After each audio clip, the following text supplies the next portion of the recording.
10 ನಿಮಿಷದಲ್ಲಿ ಅಟ್ಲೀಸ್ಟ್ 3 ಸಾರಿ ಹೊಟ್ಟೆ ಟೈಟ್ ಹಾಕಬೇಕು. ಟೈಟ್ ಆಗೋದ್ರ ಜೊತೆ ಪೇನ್ ಕೂಡ ಬರಬೇಕು. Each pain at least 10 to 20 seconds last ಆಗಬೇಕು. ಸೊ ಈ ತರ ಆದಾಗ ಇದನ್ನ ಅರ್ಲಿ ಲೇಬರ್ ಅಂತೀವಿ. ಒಬ್ರೊಬ್ರಿಗೆ ಯಾವಾಗ್ಲೂ ಪೇನ್ ಫಸ್ಟ್ ಶುರು ಆಗಲ್ಲ, ಒಂದೊಂದ್ಸರಿ ಬ್ಲೀಡಿಂಗ್ ಆಗೋಗುತ್ತೆ, ಇಲ್ಲ ಅಂದ್ರೆ ನೀರ್ ಆಚೆ ಬರುತ್ತೆ. ಎವ್ರಿ ವುಮೆನ್ಗೆ ಬೇರೆ ತರ ಇರುತ್ತೆ. ಆಮೇಲೆ ಒಂದೇ ವುಮೆನ್ಗೆ ಎವ್ರಿ ಪ್ರೆಗ್ನೆನ್ಸಿಲಿ ಕೂಡ ಡಿಫ್ರೆಂಟ್ ಆಗಿರುತ್ತೆ. ಫಸ್ಟ್ ಪ್ರೆಗ್ನೆನ್ಸಿಲಿ ಬೇರೆ, ಸೆಕೆಂಡ್ ಪ್ರೆಗ್ನೆನ್ಸಿಲಿ ಬೇರೆ. ಹೌದು. ಸೊ ಎಲ್ಲಾ ಪ್ರೆಗ್ನೆನ್ಸಿ ಕೂಡ ಒಂದೇ ತರ ಅಂತ ಹೇಳೋಕ್ಕಾಗಲ್ಲ. ವಾಟರ್ ಬ್ರೇಕಿಂಗ್ ಅಂದ್ರೆ ಏನು ಡಾಕ್ಟರ್? ಇದು ಯಾವ ಕಾರಣಕ್ಕೋಸ್ಕರ ಆಗುತ್ತೆ ಡೆಲಿವರಿ ಟೈಮಲ್ಲಿ? ಪೇನ್ ಬಂದಿಲ್ಲ, ಮಗು ಆಕ್ಟಿವ್ ಇದೆ, ಎಲ್ಲ ಫ್ಯಾಕ್ಟರ್ಸ್ ಫೇವರಬಲ್ ಇದೆ ನಾರ್ಮಲ್ ಡೆಲಿವರಿಗೆ ಅಂದ್ರೆ ಲೇಬರ್ನ ಇಂಡ್ಯೂಸ್ ಮಾಡ್ತೀವಿ. ಸೊ ಡಿಫ್ರೆಂಟ್ ಟೈಪ್ಸ್ ಆಫ್ ಇದೆ ಲೇಬರ್ ಇಂಡ್ಯೂಸ್ ಮಾಡೋದಕ್ಕೆ. ಟ್ಯಾಬ್ಲೆಟ್ಸ್ ಇರ್ಬೋದು, ಇಂಜೆಕ್ಷನ್ಸ್ ಇರ್ಬೋದು, ಇಲ್ಲ ವೆಜೈನಲ್ ಜೆಲ್ಸ್ ಇರ್ಬೋದು. ಒಂದು ವೇಟ್ ಇಂಪಾರ್ಟೆಂಟ್ ಆಗುತ್ತೆ. ವೇಟ್ ಜೊತೆ ತಲೆ ಕೆಳಗಿದ್ಯಾ, ಆಮೇಲೆ ಇನ್ನೇನಾದ್ರೂ ಕಾಂಪ್ಲಿಕೇಶನ್ಸ್ ಇದೆಯಾ, ಪ್ಲಸೆಂಟಾ ಎಲ್ಲ ಎಲ್ಲಿದೆ, ಆಮೇಲೆ ತಾಯಿಗೆ ಇನಫ್ ಸ್ಪೇಸ್ ಇದೆಯಾ ಕೆಳಗೆ ಅದು ಆಚೆ ಬರೋದಿಕ್ಕೆ. ಸೊ ಅದೆಲ್ಲ ಫೇವರಬಲ್ ಇದ್ರೆ ನಾರ್ಮಲ್ ಆಗಿ ಟ್ರೈ ಮಾಡ್ಬೋದು. ಅಪ್ ಟು 4.5 kg ಬೇಬಿನೂ ನ್ಯಾಚುರಲ್ ಆಗಿ ಡೆಲಿವರ್ ಮಾಡ್ಬೋದು. ಲೇಬರ್ ಆಗೋದಕ್ಕೆ ಫಿಸಿಕಲ್ ಆಕ್ಟಿವಿಟಿ ಎಷ್ಟು ಇಂಪಾರ್ಟೆಂಟ್ ಆಗುತ್ತೆ? ಪ್ರೆಗ್ನೆನ್ಸಿ ಯೋಗಲ್ಲಿ ಒಳ್ಳೆ ಯೋಗ ಟೀಚರ್ ಸಿಕ್ಕಿದ್ರೆ ನಿಮ್ಮನ್ನ ರೈಟ್ ಫ್ರಮ್ ಸ್ಕ್ರಾಚ್ ಏನೋ ಕಾಂಪ್ಲಿಕೇಟೆಡ್ ಅಕ್ರೋಬ್ಯಾಟಿಕ್ ಯೋಗ ಎಲ್ಲ ಮಾಡ್ಸಲ್ಲ. ಸಿಂಪಲ್ ಯೋಗ, ಸುಮ್ಮನೆ ನಿಮ್ ಕಾಲ್ಸ್ ಇಲ್ಲ ಸಿಂಪಲ್ ಸ್ಕ್ವಾಟ್ಸ್ ಮಾಡೋದು, ಟೆಕ್ನಿಕ್ ತುಂಬಾ ಇಂಪಾರ್ಟೆಂಟ್ ಆಗುತ್ತೆ. ಮೆಜಾರಿಟಿ ಆಫ್ ದೆಮ್ ಫಸ್ಟ್ ಇವಾಗ ಎಲ್ಲರೂ 1 ಮಗು 2 ಮಗುನೇ ಮಾಡ್ಕೊಳ್ಳೋದು. ಸೊ ಇದೇ ಫಸ್ಟ್ ಡೆಲಿವರಿ ಇಲ್ಲ ಸೆಕೆಂಡ್ ಡೆಲಿವರಿ ಇರುತ್ತೆ. ಸೊ ಫಸ್ಟ್ ಆಫ್ ಆಲ್ ನಾವ್ ಎಷ್ಟಾಗುತ್ತೋ ಎಜುಕೇಟ್ ಮಾಡ್ತೀವಿ. ಈ ತರ ಇರುತ್ತೆ ಲೇಬರ್, ಈ ತರ ಪೇನ್ ಇರುತ್ತೆ, ಎಪಿಡ್ಯೂರಲ್ ತಗೊಬಹುದು ಪೇನ್ ಕಮ್ಮಿ ಆಗೋದಿಕ್ಕೆ. ಸೊ ಥ್ರೂ ಔಟ್ ಲೇಬರ್ ಆರಾಮಾಗಿ ಪೇನ್ಲೆಸ್ ಲೇಬರ್ ಎಕ್ಸ್ಪೀರಿಯನ್ಸ್ ಮಾಡ್ಬೋದು. ಸೊ ಇದ್ರದೆಲ್ಲ ಎಜುಕೇಶನ್ ಕೊಟ್ಟಂಗೆ ಆ ವುಮೆನ್ ಅದನ್ನ ಅರ್ಥ ಮಾಡ್ಕೊಂಡು ನಾವ್ ಏನ್ ಎಕ್ಸ್ಪೆಕ್ಟ್ ಮಾಡುತ್ತೆ, ಏನ್ ಆಗ್ತಿದೆ ಅಂತ ನಮಗೆ ಮುಂಚೆನೆ ಗೊತ್ತಿದ್ರೆ ಅದು ಬೆಟರು. ಆವಾಗ ವುಮೆನ್ ಇನ್ಫಾರ್ಮ್ ಡಿಸಿಷನ್ಸ್ ತಗೊಂಡು ನಾರ್ಮಲ್ ಲೇಬರ್ಗೆ ಚಾನ್ಸಸ್ ಜಾಸ್ತಿ. ಇಮೋಷನಲ್ ಸಪೋರ್ಟ್ ಹೌದು, ಎನಿ ಟೈಮ್ ಪಾರ್ಟ್ನರೇ ಇಮೋಷನಲ್ ಸಪೋರ್ಟ್ ಅಲ್ಲ, ಕೋ ಪೇರೆಂಟಿಂಗ್ ಬೇಕಾಗಿರುತ್ತೆ ಈಗ. ಸೊ ಎಲ್ಲರೂ ಈ ನಡುವೆ ಅಂತೂ ಎಷ್ಟೋ ಜನ ಹಸ್ಬೆಂಡ್ ಜೊತೆನೆ ಜಾಸ್ತಿ ಇದಿರ್ತಾರೆ. They are more comfortable with husbands around. So women agree ಮಾಡಿದ್ರೆ, ಆಮೇಲೆ ಒಂದೊಂದ್ಸರಿ ಹಸ್ಬೆಂಡ್ಸ್ ಬರಲ್ಲ, ಇಲ್ಲ ನಂಗೆ ಅದೆಲ್ಲ ನೋಡಕ್ ಹೇಳ್ತಾರೆ. ಸೊ ಅವ್ರಿಬ್ರು ಕನ್ಸೆಂಟ್ ಕೊಟ್ರೆ ಪಾಸಿಬಲ್ ಇದೆ. ಅಂದ್ರೆ ಅವರು ಆ ಲೇಬರ್ ರೂಮಿಗೆ ಬರ್ಬಹುದು, ಲೇಬರ್ ರೂಮ್ಗೂ ಬರ್ಬೋದು, ಅವ್ರ ಜೊತೆ ಇದ್ದು ಸಾಂತ್ವನ ಹೇಳೋದು ಅಥವಾ through out the labour birth attendant ಇರ್ಬೋದು. ಬಿಪಿ ವೇರಿಯೇಷನ್ ಆಯ್ತು ಅಂದ್ರೆ ಪ್ರಾಬ್ಲಮ್ ಆಗುತ್ತಾ?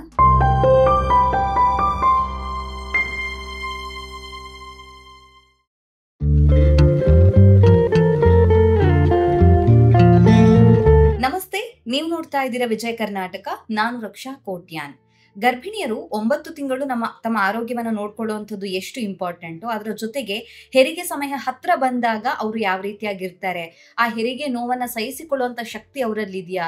ಸೊ ಡೆಲಿವರಿ ಅಂತ ಬಂದಾಗ ನಾರ್ಮಲ್ ಡೆಲಿವರಿ, ಸಿ ಸೆಕ್ಷನ್ ಎರಡೂ ಇರುತ್ತೆ. ಯಾವ ಸಂದರ್ಭದಲ್ಲಿ ಸಿ ಸೆಕ್ಷನ್ ಅನ್ನ ಮಾಡಲೇಬೇಕು, ಜನರು ಯೂಶಲಿ ಯಾಕೆ ನಾರ್ಮಲ್ ಡೆಲಿವರಿ ಬೆಸ್ಟ್ ಅಂತ ಹೇಳ್ತಾರೆ. ಸೊ ಎಲ್ಲ ವಿಚಾರದ ಬಗ್ಗೆ ಕೂಡ ಹೆಚ್ಚಿನ ಮಾಹಿತಿಯನ್ನು ತಿಳಿಸ್ಕೊಡೋದಕ್ಕೆ ಇವತ್ತು ನಮ್ಮ ಜೊತೆ ಜಾಯ್ನ್ ಆಗಿದ್ದಾರೆ doctor Sneha J, medical director and senior consultant, fertility and OBG, orchids health, Bangalore. Doctor, ಕಾರ್ಯಕ್ರಮಕ್ಕೆ ಸ್ವಾಗತ. ಧನ್ಯವಾದಗಳು.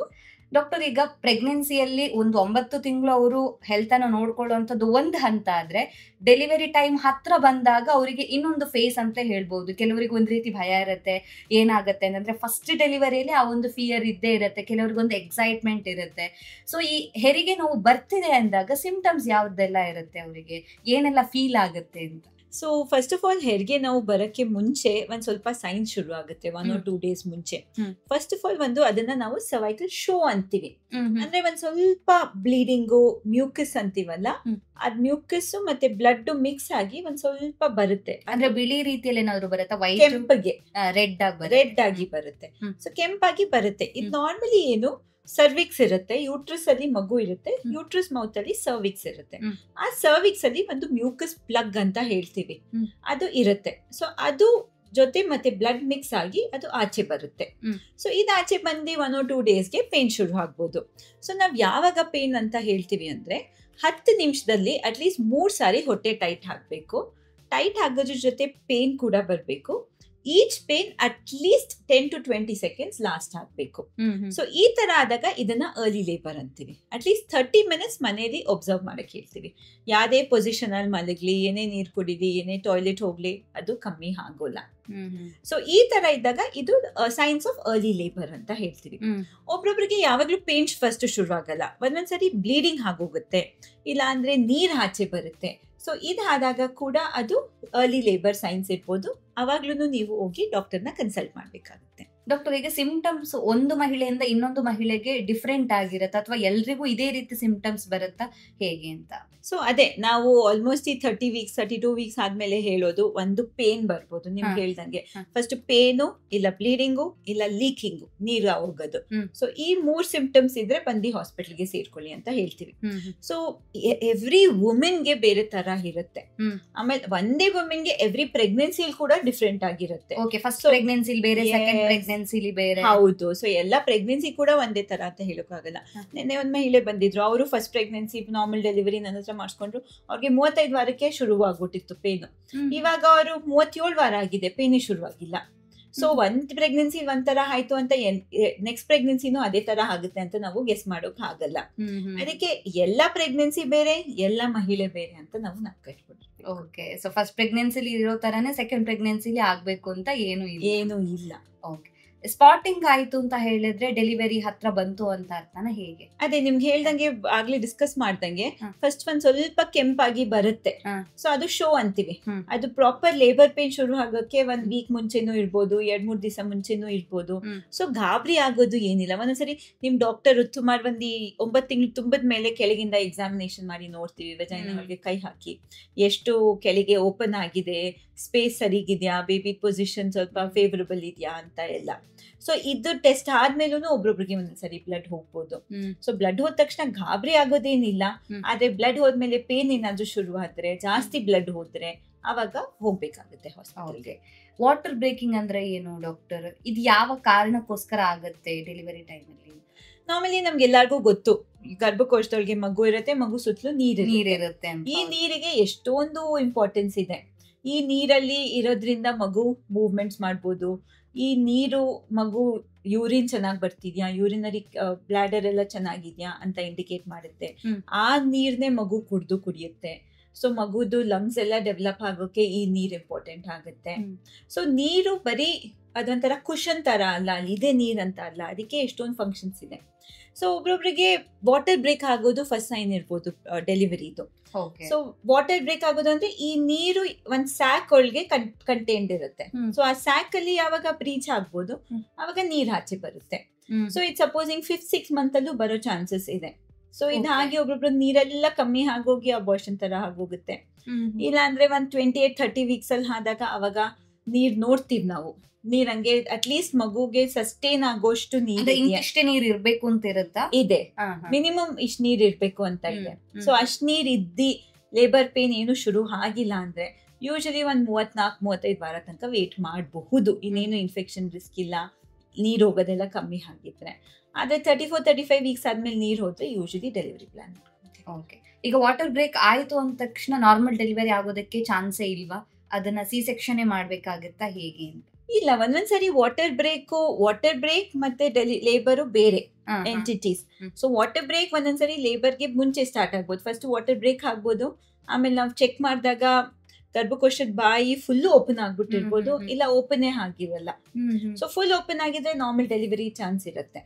ಅದು ಓಪನೇ ಆಗಿಲ್ಲ ಅಂದರೆ ಅವಾಗ ನಾವು ಅದಕ್ಕೆ ಲೇಬರ್ ಇಂಡ್ಯೂಸ್ ಮಾಡ್ಬೇಕಾಗುತ್ತೆ, ಪೇನು ಶುರು ಆಗ್ಲಿಲ್ಲ ಅಂದ್ರೆ. ಸೊ ಅವಾಗ ಸರ್ವಿಕ್ಸ್ ಓಪನ್ ಆಗ್ತಾ ಇದ್ದಂಗೆ ಲೇಬರ್ ಹೇಗೆ ಪ್ರೋಗ್ರೆಸ್ ಆಗ್ತಿದೆ, ಮಗುಗೆ ಏನು ಡಿಸ್ಟ್ರೆಸ್ ಇಲ್ಲ, ಬೇಬಿಗೂ ಮದರ್ಗೂ ಏನು ಡಿಸ್ಟ್ರೆಸ್ ಇಲ್ಲ, ಇದೆಲ್ಲ ನೋಡ್ಕೊಂಡು ನಾವು ನಾರ್ಮಲ್ ಲೇಬರ್ಗೆ ಡಿಸೈಡ್ ಮಾಡ್ತೀವಿ. ಓಕೆ. ಯಾವಾಗ ಒಬ್ಬ ಪ್ರೆಗ್ನೆಂಟ್ ವುಮೆನ್ ಹಾಸ್ಪಿಟಲ್ಗೆ ಡೆಲಿವರಿಗೆ ಅಂತ ಬರಬೇಕು, ಯಾವಾಗ ತಯಾರಾಗಬೇಕು ಅಂತ? ಸೊ ಎಲ್ಲಾರು ಇವಾಗ ನೋಡಿ ಒಂದ್ ಪ್ರೆಗ್ನೆನ್ಸಿ ಬ್ಯಾಗ್ ರೆಡಿ ಮಾಡ್ಕೊಂಡು ಇಟ್ಕೊಂಡಿರ್ತಾರೆ.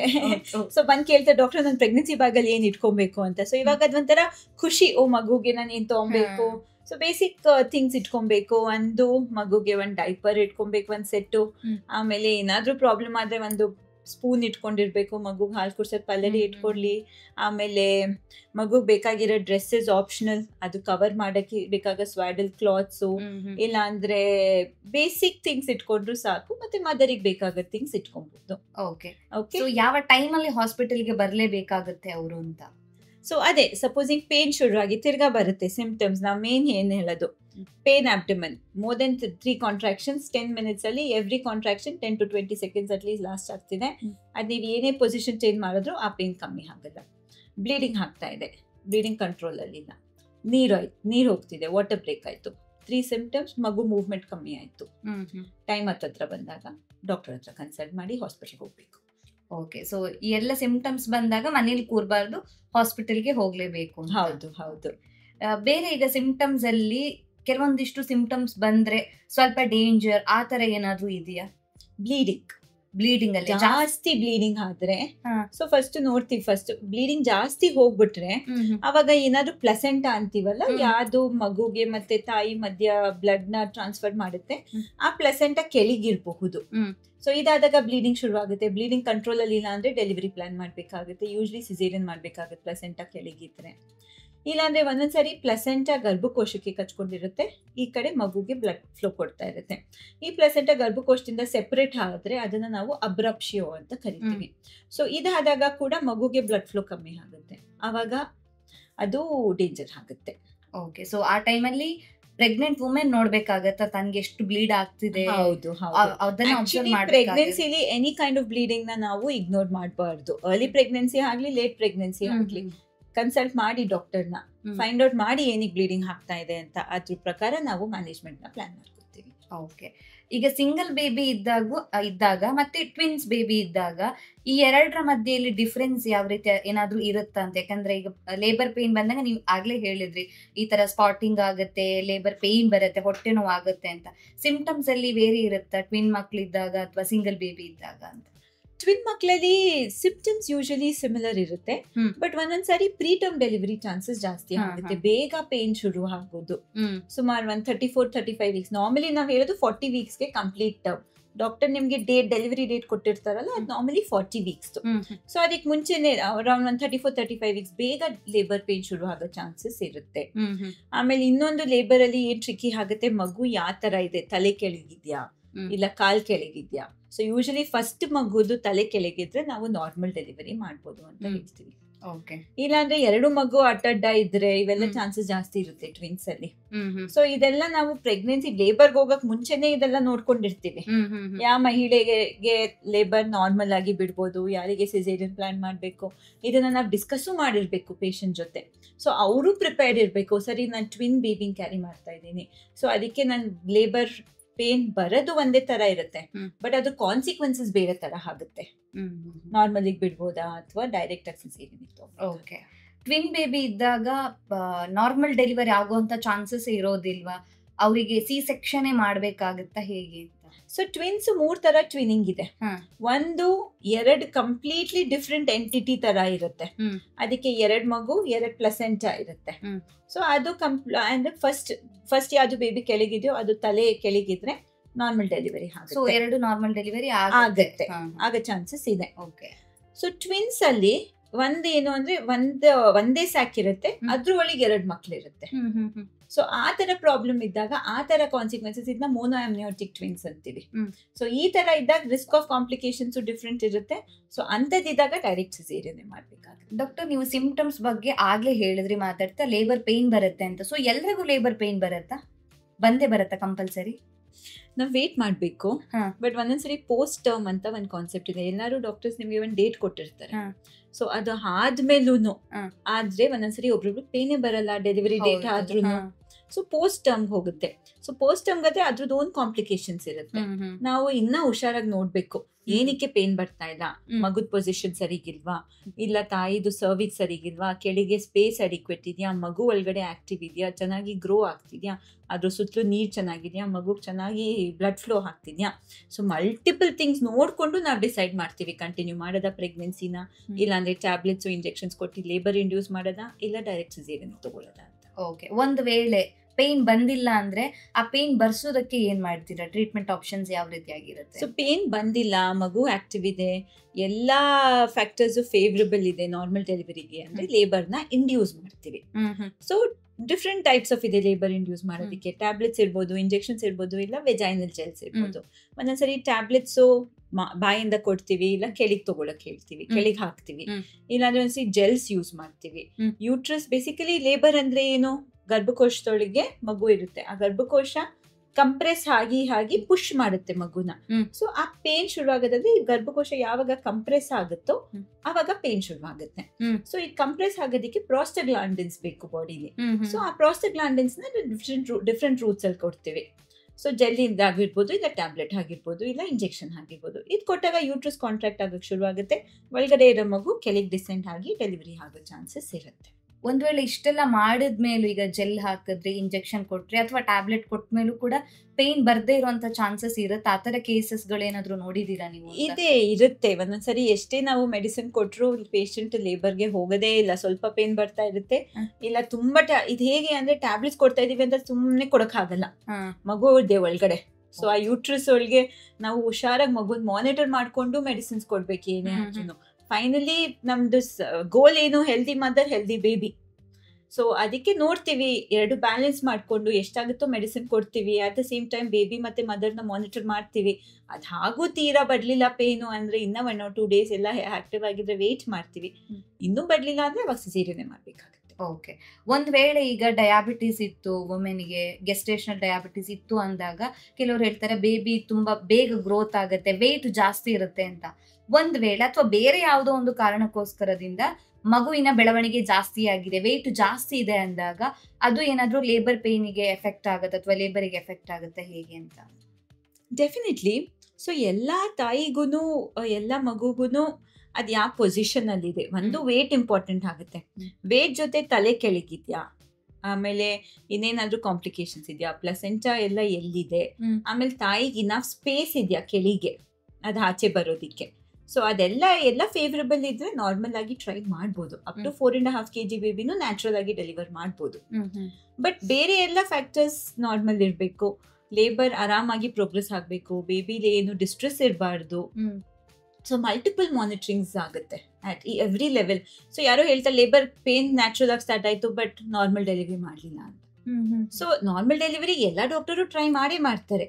ಬಟ್ ತಾಯಿ ಇಲ್ಲ ಮಗುದು ಜೀವ ಏನಾದ್ರೂ ಪ್ರಾಬ್ಲಮ್ ಆದ್ರೆ, ಇಲ್ಲಾಂದ್ರೆ ಮಗುಗೆ ಡಿಸ್ಟ್ರೆಸ್ ಆದ್ರೆ, not at the cost of anything. So ಎಲ್ಲ ನ್ಯಾಚುರಲ್ ಆಗಿ ನಾರ್ಮಲ್ ಆಗಿ ಪ್ರೋಗ್ರೆಸ್ ಆಗ್ತಿದ್ರೆ ಲೇಬರ್ ಆಗುತ್ತೆ. ಬಟ್ ಏನು ರಿಸ್ಕ್ ತಗೊಂಡು ಮಾಡೋದು ಅಷ್ಟೊಂದು ಒಳ್ಳೇದಲ್ಲ. ಲೇಬರ್ ಆಗೋದಕ್ಕೆ ಫಿಸಿಕಲ್ ಆಕ್ಟಿವಿಟಿ ಎಷ್ಟು ಇಂಪಾರ್ಟೆಂಟ್ ಆಗುತ್ತೆ ಅಂತ? Actually very important. So labour ಆದಾಗ ಮೆಟರ್ನಲ್ ಎಫರ್ಟ್ಸ್ ತುಂಬಾ ಇಂಪಾರ್ಟೆಂಟ್ ಆಗುತ್ತೆ. ಸೊ ಮದರ್ ಪುಷ್ ಮಾಡಬೇಕು. ಮದರ್ ಪುಷ್ ಮಾಡೋದ್ರಿಂದ ಬೇಬಿ ಕೆಳಗಿಂದ ಆಚೆ ಬರುತ್ತೆ. ನಾವು ಹೇಗೆ ಮೋಷನ್ ಹೋಗ್ಬೇಕಾದ್ರೆ ಮುಕ್ಕಿ ಅಂತ ಹೇಳ್ತೀವಲ್ಲ, ಲೇಬರ್ ಅಲ್ಲೂ ನಾವು ಅದೇ ಮುಕ್ಕಿ ಅಂತೀವಿ, ಯಾಕಂದ್ರೆ ಪುಷ್ ಮಾಡಬೇಕು. ಸೊ ಅದಕ್ಕೆ ಏನ್ ಹೇಳ್ತೀವಿ, ಪೆಲ್ವಿಕ್ ಫ್ಲೋರ್ ಸ್ಟ್ರೆಂಥನಿಂಗ್ ಎಕ್ಸಸೈಸಸ್ ಮಾಡ್ಕೊಳ್ಳಿ.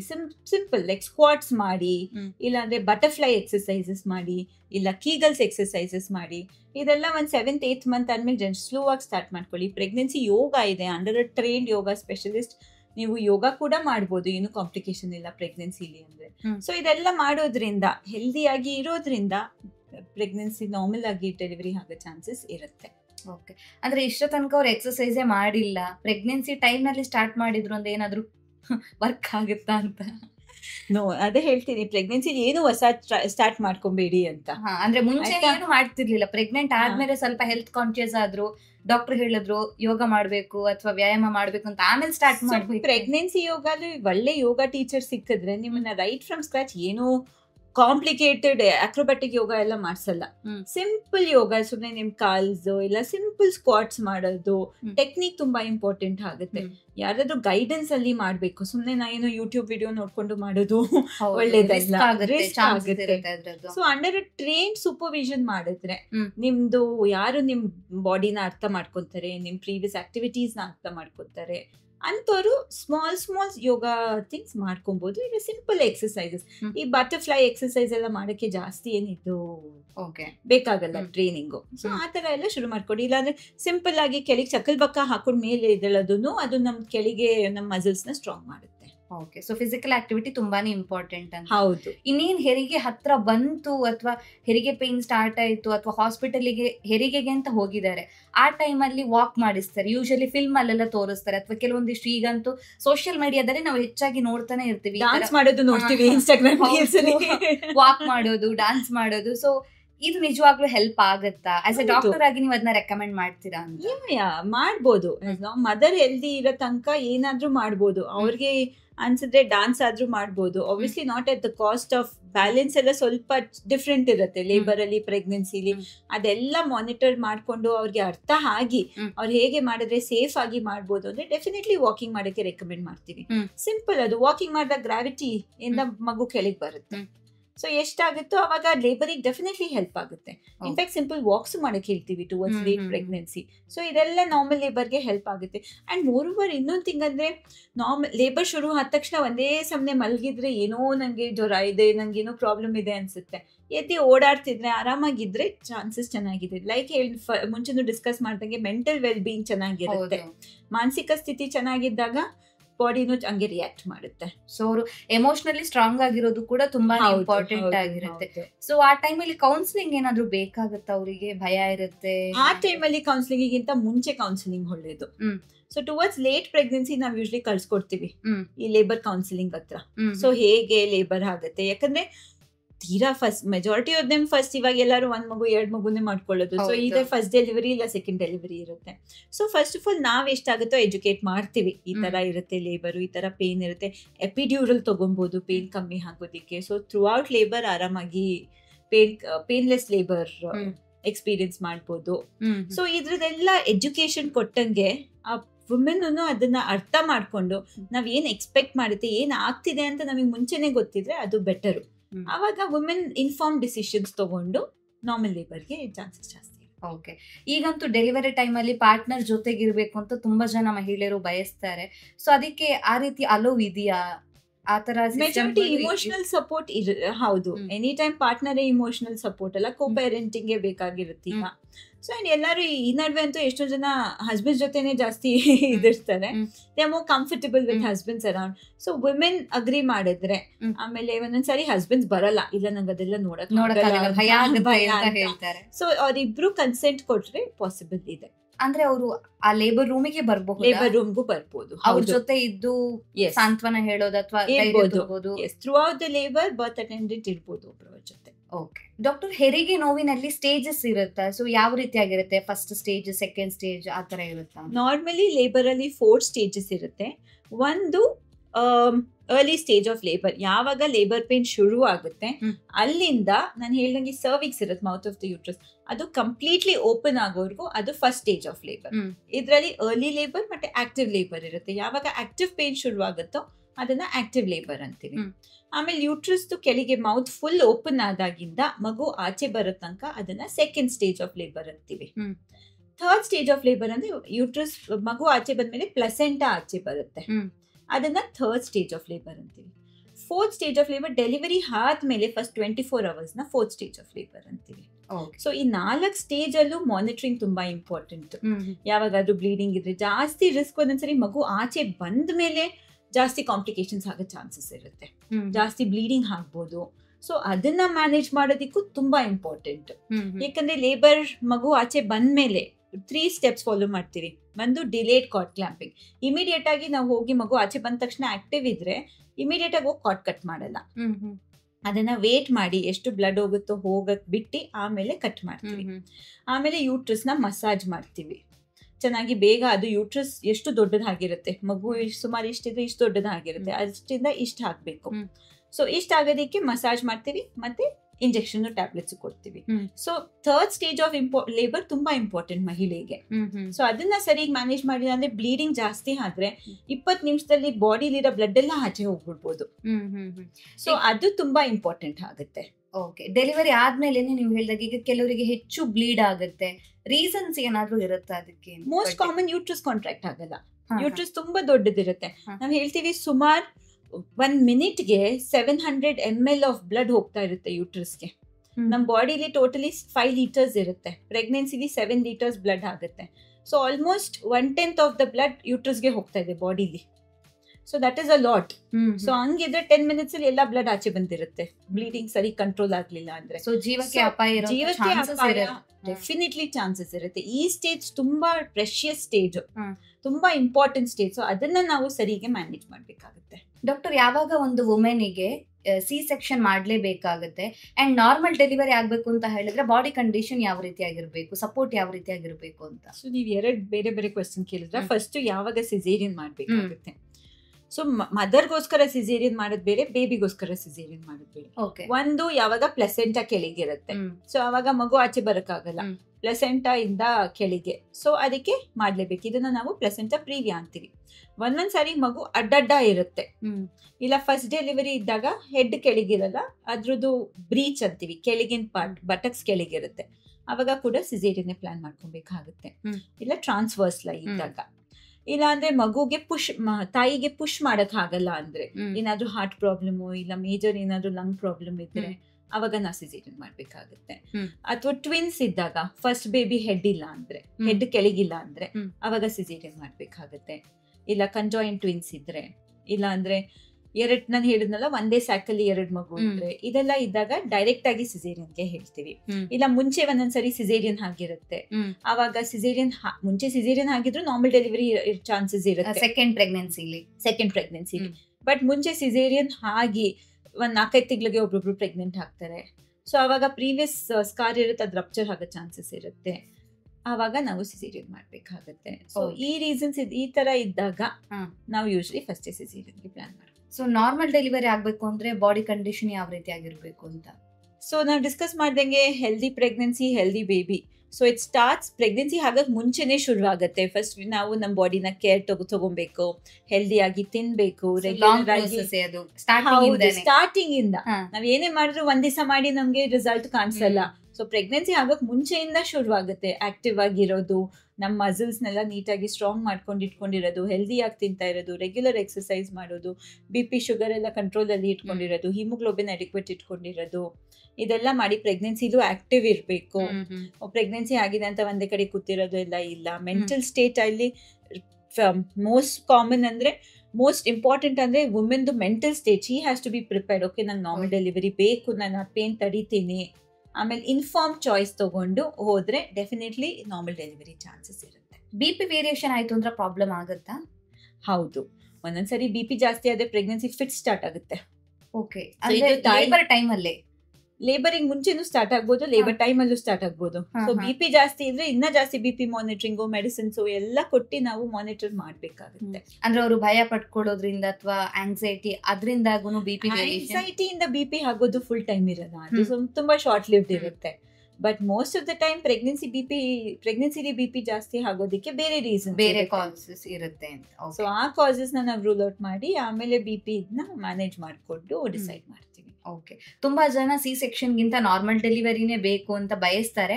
ಆದ್ರೆ ಲಾಸ್ಟ್ ಮೂಮೆಂಟ್ ಅಲ್ಲಿ ಒಂದು ಭಯ ಇದ್ದೇ ಇರುತ್ತೆ, ಆ ಪೇನ್ ನ ಯಾರು ಹೆಂಗ್ ತಡ್ಕೊಳ್ಳೋದು, ಅದನ್ನ ತಡ್ಕೊಳ್ಳೋ ಅಂತ ವಿಧಾನ ಯಾವ ರೀತಿಯಾಗಿರುತ್ತೆ ಅಂತ. ಸೊ ನೀವು ಇವತ್ತಿನ ಈ ಒಂದು ಸಂದರ್ಶನದಲ್ಲಿ ಯಾವ ರೀತಿಯಾಗಿ ಲೇಬರ್ ಪೇನ್ ಬಂದಾಗ ಸಿಂಪ್ಟಮ್ಸ್ ಇರುತ್ತೆ, ಯಾವಾಗ ಹಾಸ್ಪಿಟಲ್ಗೆ ಹೋಗ್ಬೇಕು, ಸೊ ಎಲ್ಲಾನು ತಿಳಿಸ್ಕೊಟ್ಟಿದ್ದೀರಾ. ಕೊನೆಯದಾಗಿ ಡಾಕ್ಟರ್ ಏನಾದ್ರು ಹೇಳಕ್ ಇಷ್ಟಪಡ್ತೀರಾ ಪ್ರೆಗ್ನೆಂಟ್ ವುಮೆನ್ಗೆ? ಅಂದ್ರೆ ಲೇಬರ್ ಟೈಮ್ ಅಲ್ಲಿ ಅವರು ಎಷ್ಟು ಮಾನಸಿಕವಾಗಿ ಸದೃಢವಾಗಿರ್ಬೇಕು ಅಂತ?